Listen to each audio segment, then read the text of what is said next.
ano de 1892, nascia em Quebrangulo, uma pequena cidade do agreste alagoano, Graciliano Ramos. Sua vida foi cheia de atribulações pessoais e políticas, mas tudo em suas mãos virava literatura. Ele polia, retirava os excessos e devolvia para o público como matéria refinada. Considerado um dos maiores escritores da língua portuguesa, seu livro Vidas Secas é uma das obras-primas da literatura nacional. Morto em março de 1953, Graciliano continua sendo referência das mais importantes para a cultura brasileira, seja como escritor, seja como um homem que não se dobrava diante das pressões do mundo. A primeira coisa que guardei na memória foi um vaso de louça vidrada, cheio de pitombas, escondido atrás de uma porta. Ignoro onde o vi, quando o vi, e se uma parte do caso remoto não desaguasse no outro posterior, julgá-lo-ia sonho. Inculcaram-me nesse tempo a noção de pitombas, e as pitombas me serviram para designar todos os objetos esféricos. Depois me explicaram que a generalização era um erro, e isso me perturbou.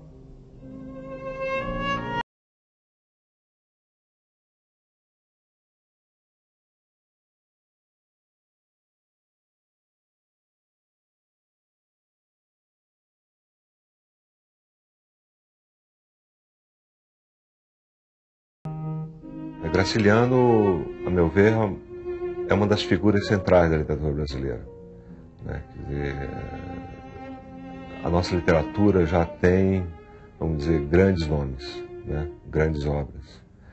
E a obra de Graciliano, acho que está no centro, vamos dizer, do vértice dessa pirâmide. Quer dizer, ela é uma obra universal, parte do local para alcançar o universal. E ela, ao mesmo tempo, foi uma ruptura na literatura brasileira. Quer dizer, porque no Graciliano, o que ele conseguiu foi casar a expressão, né, com aquilo que ela se refere da linguagem. Quer dizer, há um casamento aí perfeito entre o estilo, né, entre a linguagem e a realidade que ela quer exprimir. Né? Que ele soube, vamos dizer, falar do essencial dos dramas humanos, né? De uma forma concisa e deixar apenas vamos dizer, o caroço mesmo.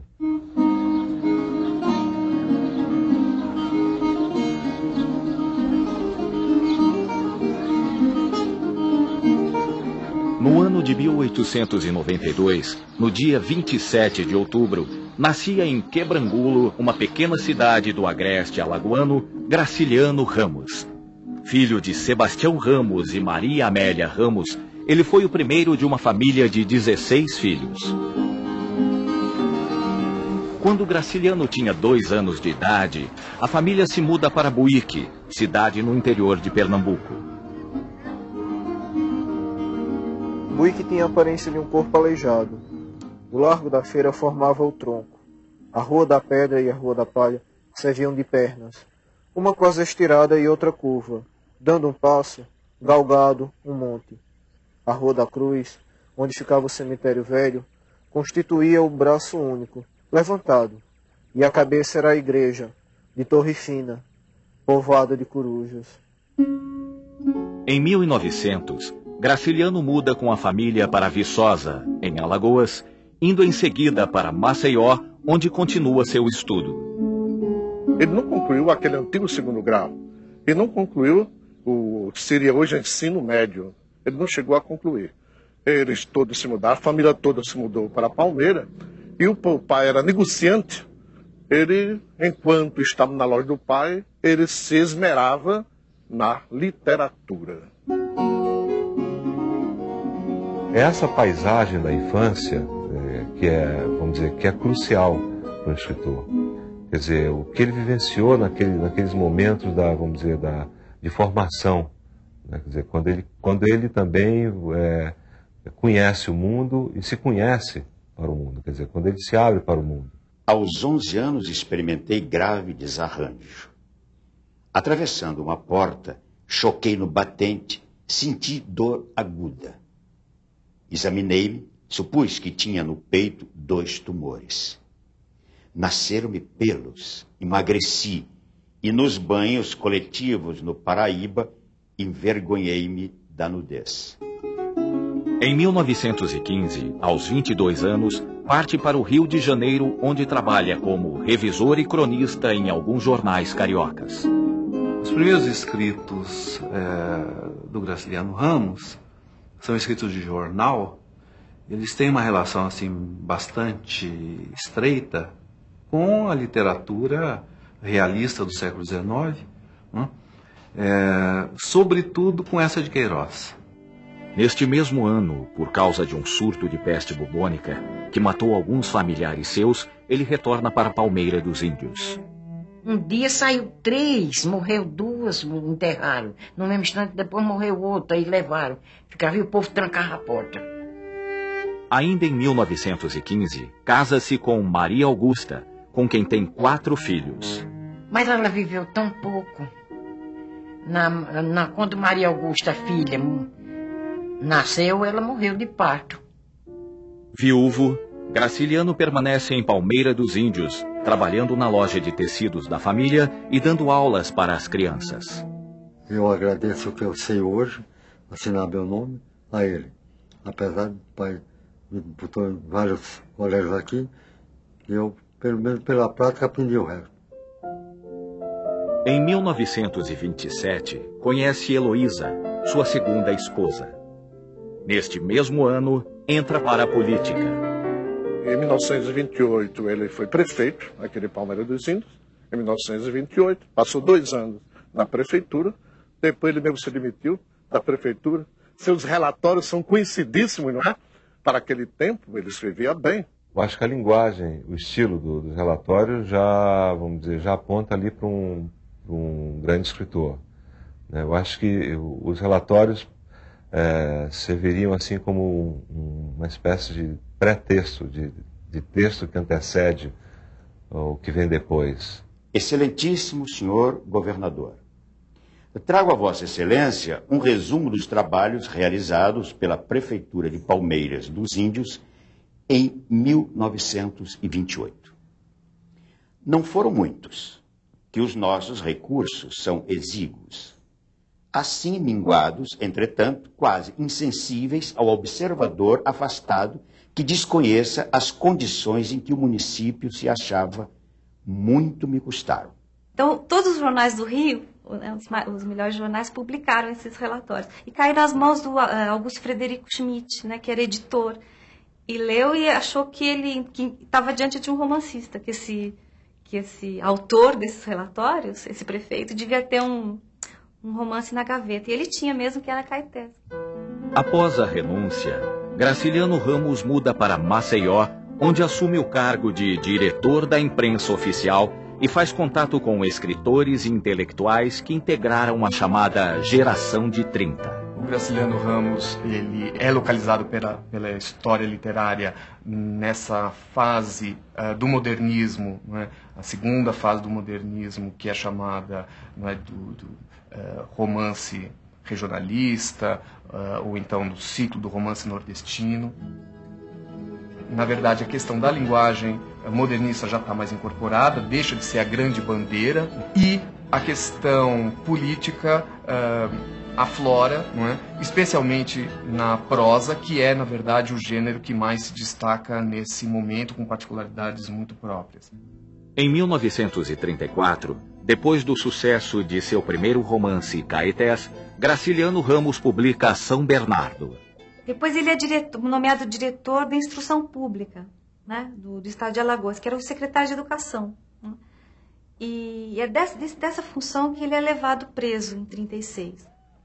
O oficial pede que ele dê uma terceira chance para uma sobrinha, uma terceira época. E Graciliano diz que não, só se a sobrinha dele fosse um gênio, né? Ela não passou o ano todo. Sua sobrinha não é nenhum gênio, suponho. É o que ela é, um gênio. E o sujeito volta várias vezes e ele nega. Né? E, curiosamente, é o mesmo sujeito que o leva preso. Né? Então, parece que ele é preso por uma denúncia anônima nessa época em que o integralismo estava triunfando. Né? Depois do levante comunista, né, de 1935, das perseguições e dessas denúncias anônimas. Que dureza, menina. Ele sofreu muito, a família também sofreu muito. Aí ninguém podia dizer que era parente nem nada, não. Era como se ele fosse uma coisa, um ladrão de cavalo, sei lá.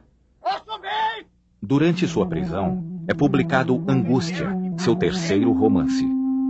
Depois de sair da cadeia, Graciliano escreve e publica sua obra mais importante, Vidas Secas. O impacto maior foi quando eu li a obra do Graciliano, um dos primeiros livros que eu li, quando eu estava no ginásio amazonense, no colégio Pedro II de Manaus. Eu li Vidas Secas. Eu tinha uns 13 ou 14 anos. Era o avesso do meu mundo, que é o mundo das águas, o mundo da Amazônia.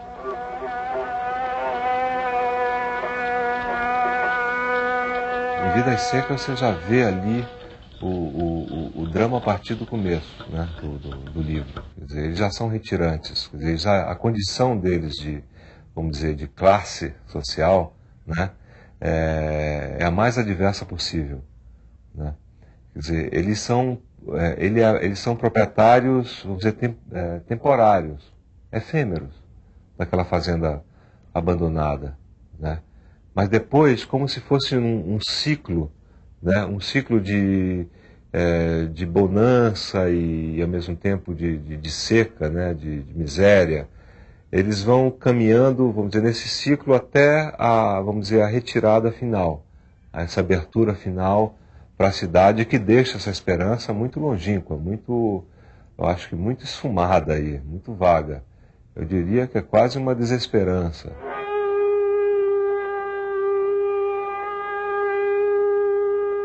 Vidas Secas se transformou num livro meio ícone, não é? Daqueles que servem sempre de referência a um certo estilo, aquilo que muitos consideram como o exemplo mais bem acabado dessa prosa do romance regionalista. Foi quase como um ponto de inflexão da literatura brasileira, do romance brasileiro, né? Quer dizer, falar de um drama humano de uma forma tão concisa. O romance era grosso e ele foi cada vez mais depurando o romance, depurando, ele diminuindo de tamanho, diminuindo de volume, a ponto de a própria pessoa dizer, você não vai mais ler este romance, senão ele vai terminar num almanaquezinho. O que eu acho maravilhoso é como ele, vamos dizer, fala da seca, né? Essa carência da água, essa carência vamos dizer, do alimento, quer dizer, a fome, essa fome mesmo, esse drama social que está em Vidas Secas, se reflete ou interage muito bem com a linguagem, que também desprovida de qualquer excesso. Chegariam a uma terra distante, esqueceriam a caatinga, onde havia montes baixos, cascalhos, rios secos, espinho, urubus, bichos morrendo, gente morrendo. Não voltariam nunca mais, resistiriam à saudade que ataca os sertanejos na mata. Então, eles eram bois para morrer tristes por falta de espinhos. Nesses momentos em que você tem o emprego dos condicionais, não é, do futuro do pretérito, parece que esse narrador, de algum modo, desconfia dos pensamentos, não é, que são retratados dos personagens. Não é? Então, o Fabiano acredita, não é, ou diz acreditar que tudo pode mudar, e na transformação estilística que esse pensamento sofre, não é, na elaboração das frases, isso acaba sendo transformado como poderia mudar. Há também em Vidas Secas essa mudança, vamos dizer, de narrador da primeira para a terceira pessoa. Só que é um discurso indireto, vamos dizer, um discurso indireto livre. Ele é narrado na terceira pessoa, mas há monólogos vamos dizer, nesse narrador na terceira pessoa. Há um monólogo interior. Até a cachorra, a baleia, ela pensa e delira. Nunca me esqueço aquele momento em que ela está com fome. Ela está, vamos dizer, pouco antes de morrer, e ela começa a imaginar um paraíso de preás, né? Ela começa a pensar preás gordos. Isso é de uma, vamos dizer, de uma beleza e também de uma uma tristeza, quer dizer, ela se humaniza ali, enquanto os seres humanos se animalizam. A tremura subia, deixava a barriga e chegava ao peito de Baleia. Do peito para trás era tudo insensibilidade e esquecimento. Mas o resto do corpo se arrepiava. Espinhos de mandacaru penetravam na carne meio comida pela doença. Baleia queria dormir. Acordaria feliz num mundo cheio de preás. E lamberia as mãos de Fabiano, um Fabiano enorme. As crianças se espojariam com ela, rolariam com ela num pátio enorme. O mundo ficaria todo cheio de preás, gordos, enormes. Há pouquíssimos diálogos no livro, né? E quando existem eles, na verdade, são bastante curtos, como que indicando, na verdade, que entre esses personagens existe pouca interação inteligível do ponto de vista de língua. Disse sempre o que era certo. Nunca mais vamos dormir em cama de Mesmo praia. quando ia chover. Seu Tomás sabia Mas fazer era as muito coisas. arrasado. Não errava disse, nunca em Para ser conselho. homem, Para arrumar a preciso vida dos calejar no outros. campo. Até Nunca disso vi entendia, como seu mas nem Tomás. ele a seca perdoou. Eita, A fazenda velho, morreu sem vamos, seu Tomás, caprichoso. sem a bolandeira.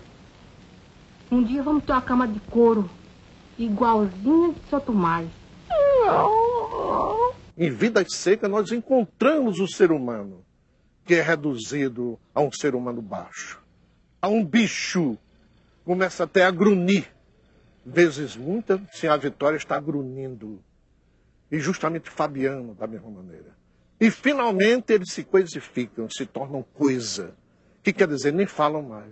Ele fala até em termos de interjeição gutural, que mais uma vez, não é, rebaixa esses personagens a um nível animalesco, não é? Não num sentido exatamente pejorativo, não no sentido de ridicularizá-los, mas talvez para mostrar o quanto, na verdade, eles estão submetidos a uma situação bastante limitadora das suas potencialidades humanas. Os personagens dele vão atrás da linguagem, né? Vão atrás da palavra certa para dizer, para se expressar, e não acham.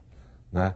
Aqueles meninos em Vidas Secas, eles não conseguem, né, falar o que eles querem dizer. Provavelmente aquelas coisas tinham nomes. O menino mais novo interrogou com os olhos. Sim, com certeza, as preciosidades que se exibiam nos altares da igreja e nas prateleiras das lojas tinham nomes. Puseram-se a discutir a questão intrincada. Como podiam os homens guardar tantas palavras? Era impossível. Ninguém conservaria tão grande soma de conhecimentos. Livres dos nomes, as coisas ficavam distantes, misteriosas. E a forma do romance também é impressionante, porque são quadros, como se fossem quadros. Você pode ler, às vezes, você pode extrair um quadro e ler separadamente. De fato, dentro do aspecto estrutural, é uma narrativa completamente fragmentada. Por trás disso, no entanto, na versão final da obra, o Graciliano escolheu colocar como primeiro e último capítulos, não é, justamente os capítulos que mostram os retirantes, a família do Fabiano fugindo da seca, não é, e depois no último novamente a mesma situação se repete. Parece que então está instituída uma estrutura circular na obra, não é, de um ciclo que se repete interminavelmente.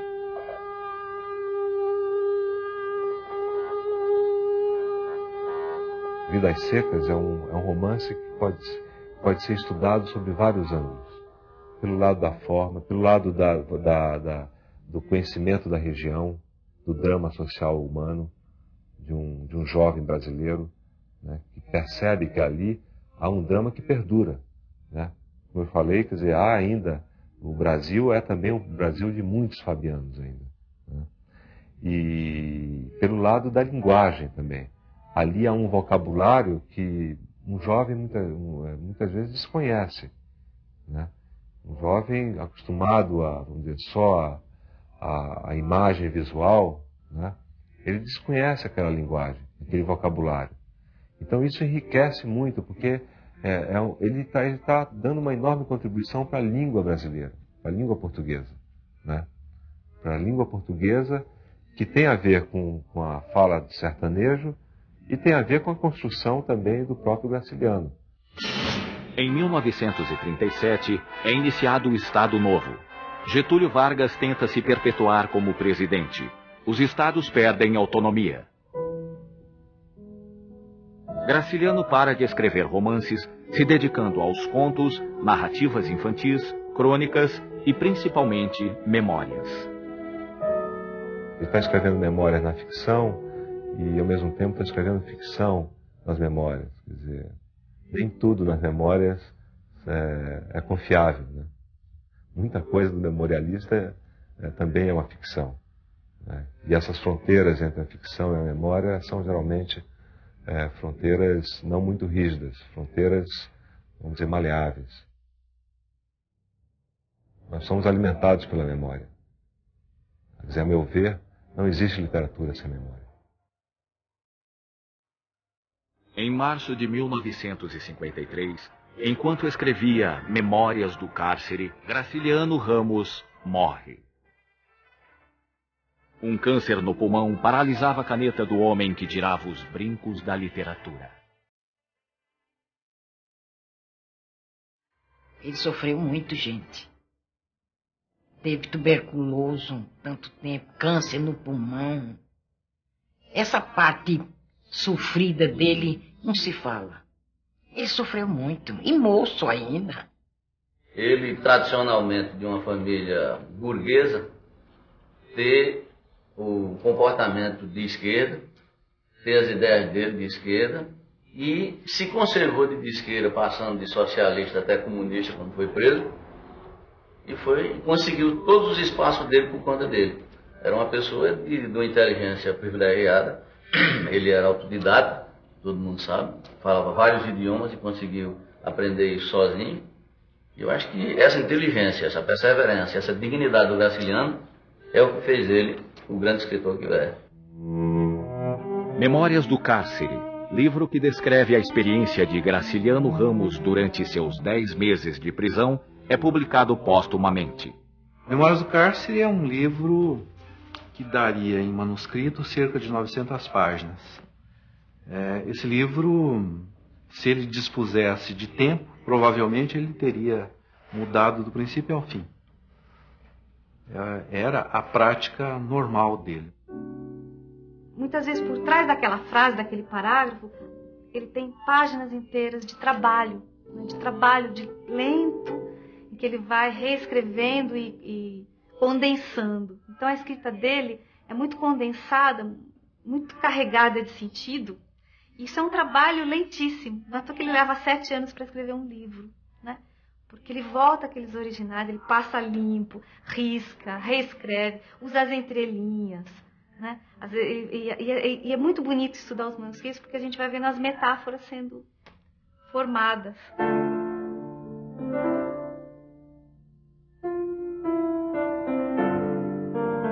A economia verbal que caracteriza o estilo do Graciliano Ramos, não é? Essa prosa que já foi caracterizada como uma prosa quase esquemática, uma prosa bastante seca, não é? Que dispensa os adjetivos supérfluos, que dispensa uma linguagem muito carregada, muito floreada, não é? E tenta se apoiar, mais ou menos como na poesia do João Cabral, tenta se apoiar nos substantivos, não é?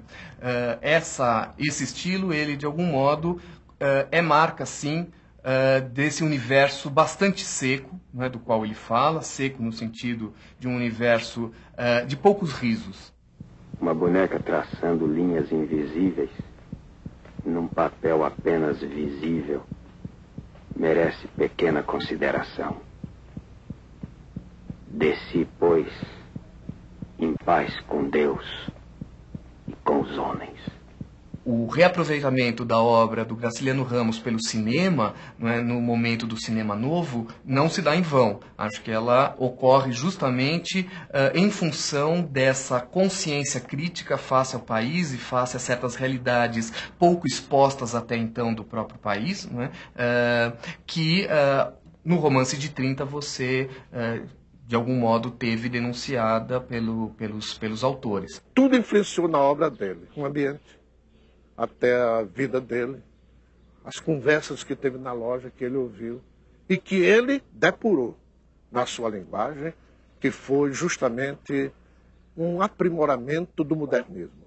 E a literatura, ela não é apenas um exercício de estilo, ela não é apenas um jogo formal com a linguagem, ela é também uma forma de conhecimento do mundo, né? Então, quando você lê a obra do Graciliano, você conhece aquele mundo que é distante, né? É distante para um amazonense, é distante para um brasileiro do sul, do sudeste. Então, é uma forma também de você conhecer não só, vamos dizer, a região, mas os dramas humanos que a habitam.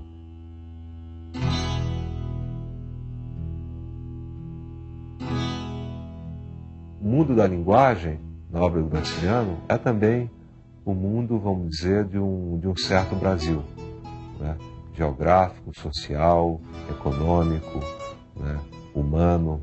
E isso é fundamental para o jovem brasileiro. Ele conheceu o seu país através da literatura. É um conhecimento que se dá pelo prazer da leitura. Não há coisa melhor para um jovem. A primeira coisa que guardei na memória foi um vaso de louça vidrada, cheio de pitombas, escondido atrás de uma porta. Ignoro onde o vi, quando o vi, e se uma parte do caso remoto não desaguasse no outro posterior, julgá-lo-ia sonho. E cucaram-me nesse tempo a noção de pitombas, e as pitombas me serviram para designar todos os objetos esféricos. Depois me explicaram que a generalização era um erro, e isso me perturbou.